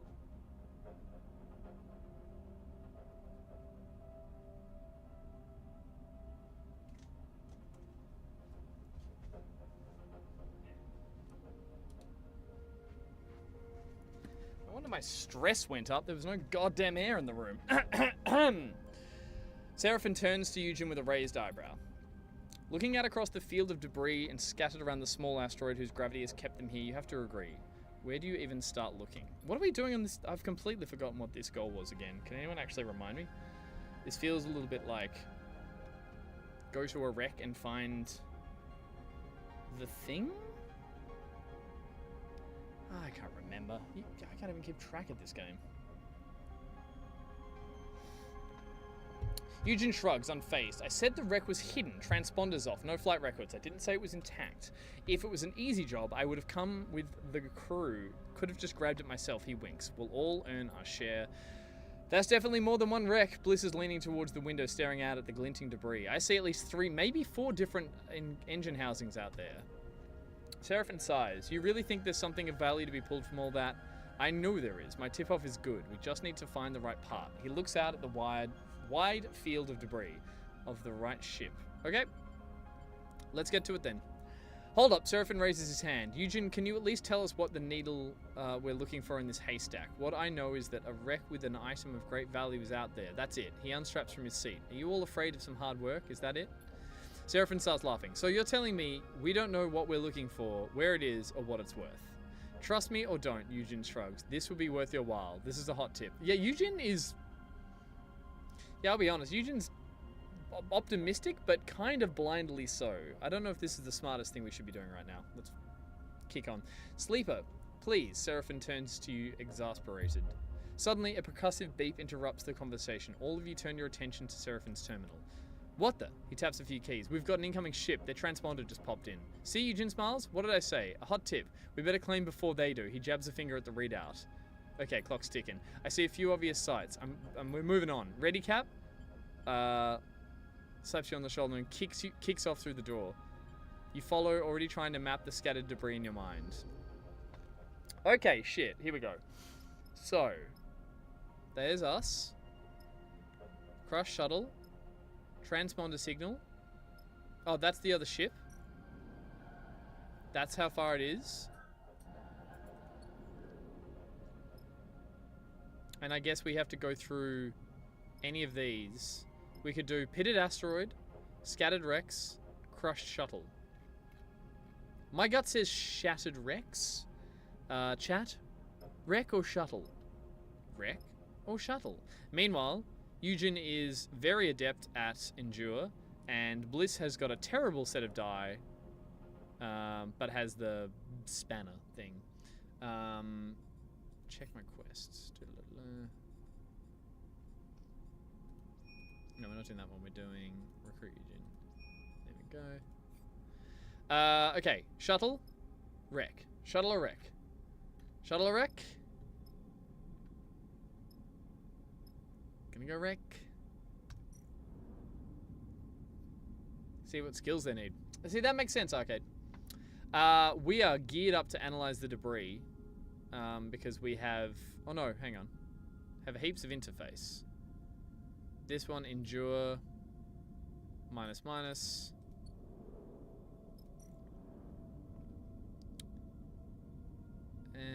Engineer.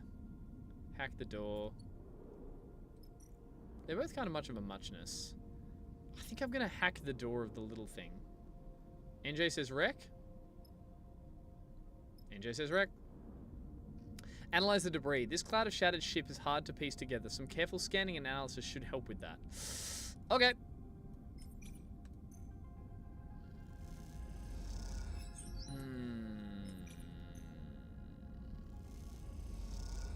Oh, I should have made sense that 2 of us could have done this. That's how this works. I get it now. I get it now. Now I'm just left rolling all my die and then sleeping and not using anyone else's die. Is that smart? I can't tell. Crap. So technically Bliss could roll and has a negative effect. I wouldn't call this engineering. Or I don't want to sleep because I want to use these 2 die. That would be a waste of time. And if I roll him, also at a disadvantage, I'm going to risk it and let Bliss fuck this up. Oh, that actually worked. One more. Oh, again. Fuck. Okay. Go wreck. Let's get one of these in. Come on, Eugen. Oh, fuck. We have to use everyone's die just to do fucking one of these. I don't know if this is the right idea, but... Okay. We're in. Wait. Aren't we in? The wreck's outer door is sealed and reinforced. The only way will be with an access cipher. Perhaps there's one elsewhere. What? Alright, so we need that item. And it's either going to be in the pitted asteroid. Jesus. Or maybe there, but we're all tired. And so we're going to sleep. I think.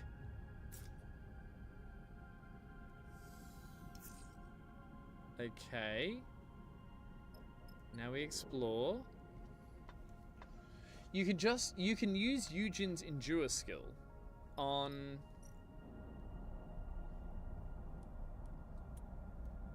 not on sorry, that was dumb. You could have used it before. I'm confused. Interesting. Oh, I see what you mean. Okay. Go to the shuttle?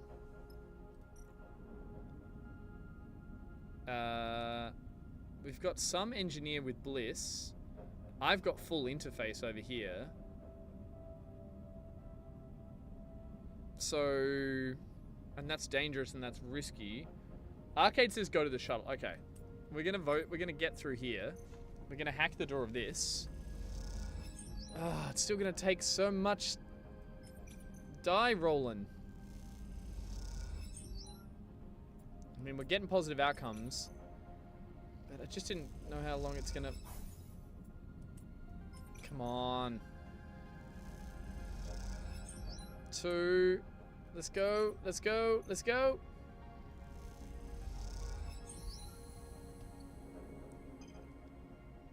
New location discovered.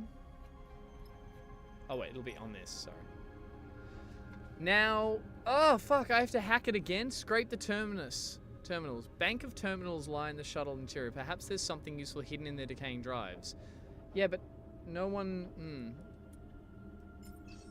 Should I use Bliss's die on the engineering one and your die on the interface one?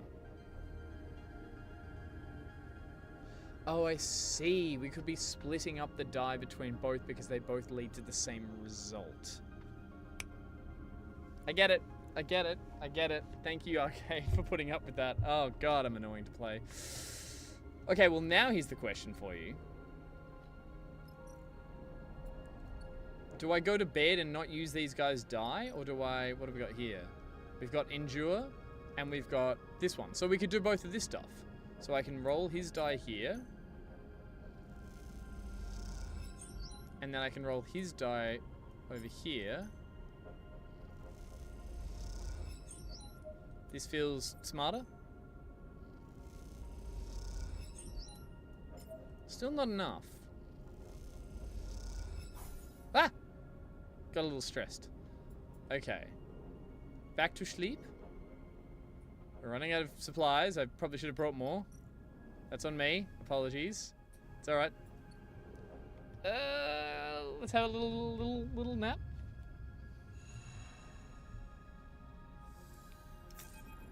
Ah! Eugene, you piece of shit, where are you? The distorted voices rattle through the ships as you are all finishing your breakfast in the mess. Everyone turns to look at Eugene, Seraphin already shaking his head. Vesna, he says under his breath. You suddenly recall the steel-eyed captain who confronted Eugene in the gear back at the far spindle. Open this airlock before I do something I'll regret. As her voice echoes through the room, you realize she must be at the rig's entry lock, using the comms panel out there to speak into the ship. Do we let her in? Eugene. He shoots you a resigned look. We should let her in. You kick off towards the door, but Seraphin drifts between you and the exit. Sleeper, are you sure about this? You can see he's angry, but is also looking for reassurance. Fuck. Things are getting... Fuck. Be ready. Seraphin nods, his eyes darken. I'll be ready. Eugene follows as you glide down to the airlock and hit the control for the exterior door. Let me handle her, Eugene gives you a nod. You've done enough. This is my ship. Fine.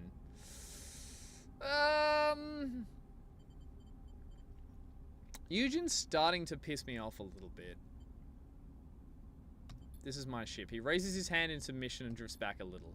You watch as the airlock cycles and you see the silhouette of Vesna through the viewing window as she removes her helmet of her suit. You prepare yourself for whatever comes next, hoping that Seraphin is somewhere nearby. Thank you. Vesna floats through the airlock door, her eye implants making it hard to read her expression. I prefer not to have to stand outside banging on the door. She turns to Eugene, seeing him behind you, but I also prefer it when my contractors don't try to screw me over. Let her talk to Eugene. Is this how you treat all your clients, Eugen? Promise to deliver the coordinates they helped you to find, and then instead, when you find out their value, go to another crew to try and steal their prize out from under their nose. I knew you were an amateur, she smiles, but I didn't know you were an idiot too. Tell whatever stories you want, Vesna. Until I'm paid, there's no deal, Eugen smiles. Did you pay me, Vesna? Vesna looks frustrated. You know as well as I do that payment was on receipt of the coordinates. Well, sorry to say, I won't be able to deliver. I don't like how Eugen did that deal. Deal's off. You piece of shit. Vesna hands go to her hip. Now you are guest on my ship, Seraphim voice comes from somewhere behind you. Let's all remember that. You turn back to see Seraphim holding a hull bolter at his waist. It's a wide muzzle trained on Vesna. Vesna lets her hand go loose at the side and abandoning her threat. Of course, she sighs. I thought you might all see the breach of trust in this situation, but I was wrong. I don't want to escalate this. On that, we are agreed. She backs off a little towards the airlock door. Eugen, she looks at the freelancer. Don't think I'll back off. My team can find this thing faster than any mongrel crew, she smiles. First to the prize takes all. May the better crew win? She smiles. Indeed. Besson slips back into the airlock and hits the control panel. The doors scissors shut. Eugen suddenly tumbles forward as something hits him in the side of the head. Idiot! Seraphim stands behind Eugen, having swung the heavy muzzle of the hull bolter directly into his head. If you ever put this crew in danger like that again... I mean, he's right. Eugen catches himself on the wall. It's okay, he wipes a little blood from his forehead. I get it, that was sloppy. Your whole thing is sloppy. Seraphim bristles. This is how you get yourself killed. As much as I'm enjoying this display of aggression and idiocy, Bliss's voice comes from behind you all, we still have a contract to complete. They push past to start suiting up, and now we have competition. We should leave. Seraphim slings the hull bolter onto his shoulder. Cut our losses. Now wait, Eugen wipes the corner of his mouth with the back of his hand. All this and you're going to... Yeah, I'm not... Eugen's right. We're still going. Alright, he glides over to Eugen, pats him on the shoulder. Time for you to prove your worth. I'll be watching. Shit just got real. Okay, back out. We have done none of that, but we're close on the pitted asteroid. We just need, terrible dice rolls over here. That's okay. It's on you, Eugen. One more, Eugen. Stress out, but, no, let's roll one for Bliss. Fuck! 2 for Bliss. I don't know why I'm punishing Bliss out of this. That's not fair. Okay, we're through.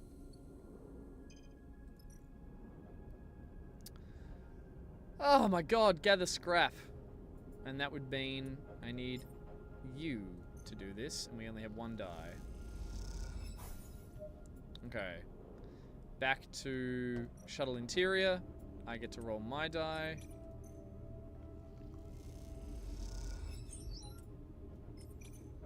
I think this makes sense. Yeah, baby, we got this. Go, go, go, go, go, go, go. Nice. Wait, what happened? What'd I get? What happened? Oh, unstable cipher. Boom. Boom. The wreck's doors grind open to a dark and dusty interior. Time to head in.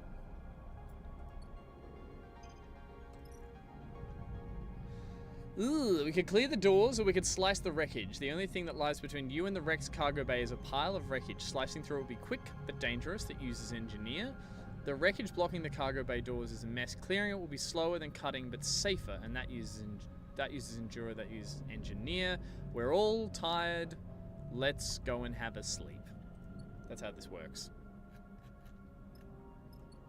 Back to bed. I feel bad I didn't bring enough supplies. Everyone's going to be a little hungry. Just a little bit hungry. Oops. Stressed and hungry, but good die rolls.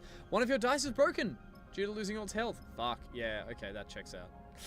Okay. Let's stay focused up over here.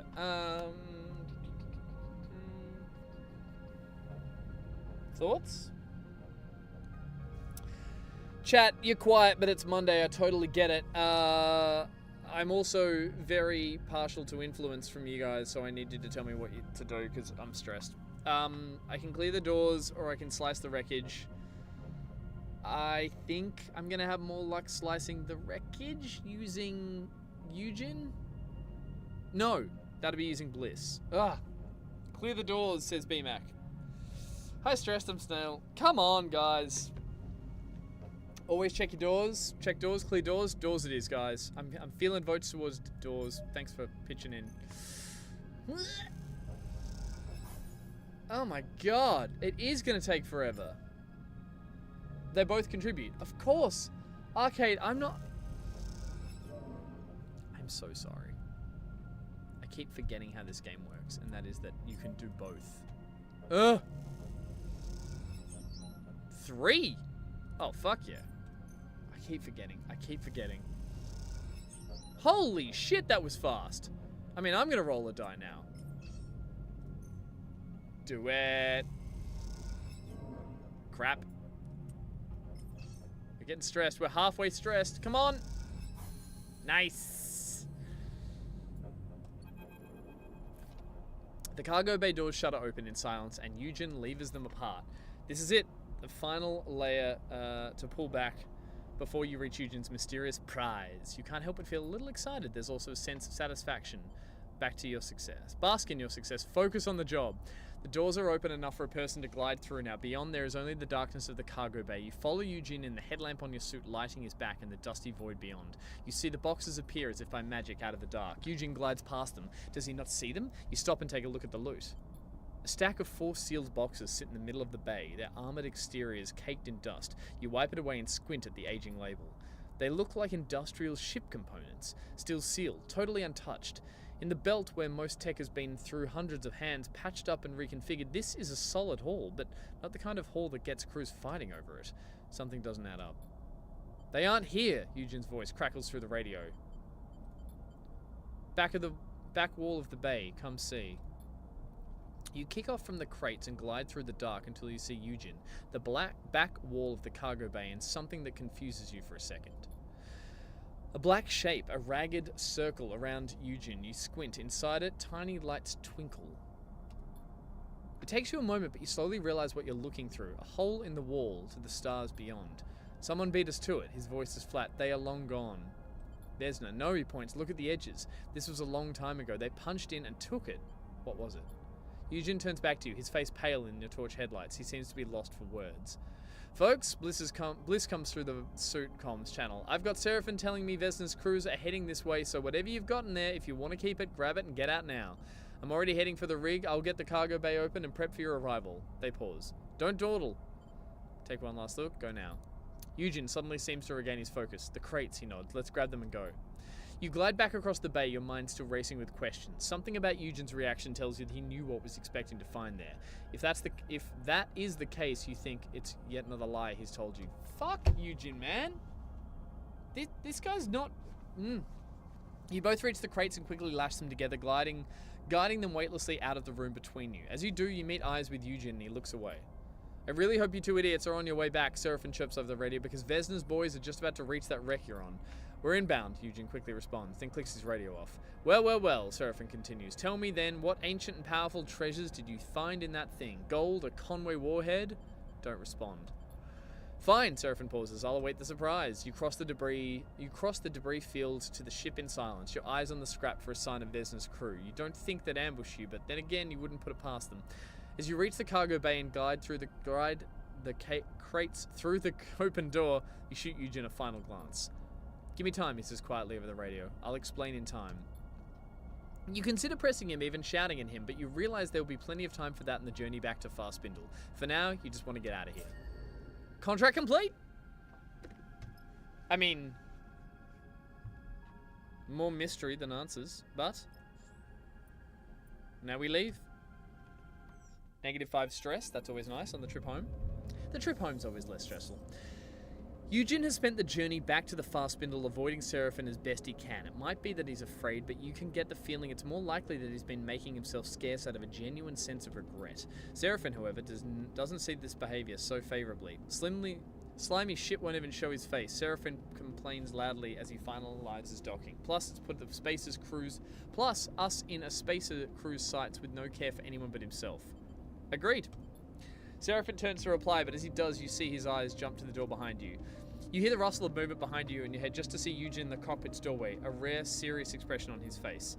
I owe you all an explanation. His voice is low and steady. Believe it or not, this was not my plan. Yeah, your plan was to find the loot in that wreck and split with it, wasn't it, big man? And split with it, wasn't it, big man? Seraphim glares at Eugen. No. Eugen gives him a tired look. It wasn't. Hear him out, Seraphim. Bliss cuts in from the front of the back. Bliss cuts in from the back of the cockpit. Vesna's been searching for a ship. Eugen looks over the heads of the fast spindle. An infamous ship. Seems like she's already had a ship, Seraphim interrupts. That was part of the problem. Not a rig. Eugen looks down towards him. A fraction drive ship. An interstellar ship. That seems to shut Seraphim up, and you don't blame him. An interstellar ship here, in the belt? That's tech from the core system. Why didn't you say? I shouldn't even be telling you now, Eugen frowns. Word gets out that there's a factory fresh fraction ship somewhere in the belt. People kill for less. He shakes his head. Gangs kill for much less. You're telling me there's a fraction ship that no one has ever found that's been sitting here since when? Seraphim shakes his head. Since the collapse? Believe it or not, that's exactly it, Eugen looks at you. Vesna put me on the trail. She wanted me to find its location for repayment.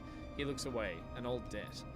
But the moment I found the data that verified its existence that confirmed the ship was out there, I couldn't give it to her. And that's when you found me. Why keep it from her? Eugen folds his arms. You may have met Vesna, but you don't know her. Eugen meets your eyes. She's one of the last people in the belt who should have a ship like that. Well, no one has a ship now, even if it exists. Need I remind you that it wasn't there? Seraphim shrugs. Your data was a bust. No, Eugen shakes his head. It was there once. Those wrecks, those were the ships that fought over the fraction ship. A bunch of Solheim corporates who wanted to get out of the system when it all came down. And that ship was their ticket. The Aphelion Path. The Aphelion Path. Eugen looks out at the fast spindle. It was there, but someone moved it, hid it, long ago before we got there. Sounds like a fantasy to me. Eugen nods. I believe in this fantasy, Sleeper. Eugen inhales long and deep. I'm sorry, Sleeper. He looks at Bliss and Seraphim, and to you both as well. I wanted to keep this a secret. I wanted to find the Aphelion Path, and I knew that if I did, you would understand. Still, I was wrong to manipulate you, and he bows his head. But I'm not done. He raises his head. His gaze hard now. I will find the ship, and I will leave the belt. How will you do that? Seraphim shoots him a sly look. With no ship of your own, and Vesna at your back. Eugen ignores him and moves closer to you. Sleeper, I will uphold our deal. I will serve on your crew, and when I have news of the Aphelion, you will know. I mean, I need crew. That's what you agreed. Seraphim turns to you. I know. I always say this, but this time you have to listen. Sleeper. Seraphim gestures to you, Eugen. This guy is no good. I've known this type. Don't bring him. This can be your escape too, Sleeper. Eugen meets your eye. You're in. Seraphim sighs, getting up from his seat. You've got a lot to prove. He passes close to Eugen as he leaves. You better get on with it. Eugen meets your eyes, but he says nothing. Once Seraphim is gone, he looks to you and nods. Thank you. He turns and leaves too. Quite the ragtag group we have here, Bliss nudges past you. I know you understand what a second chance means for you, Sleeper. They smile, but I am glad to see you understand that others need the same. They slip out before you can respond. You stare out of the cockpit at the lights of the fast spindle. You hope Eugen understands his mistake, and you hope even harder that Vesna doesn't hold a grudge, even though you know for a fact that she does. You sigh. The bunks are going to need explaining. The bunks are going to need expanding at this rate. Ha! Sleeper. Oh my god, it goes on. Seraphim catches your attention as you go to leave the ship. Can I have a minute? Make it quick. Seraphim flinches with irritation but says nothing. He ducks into a maintenance passage and waits for you to follow. You know what? No. That is a mystery.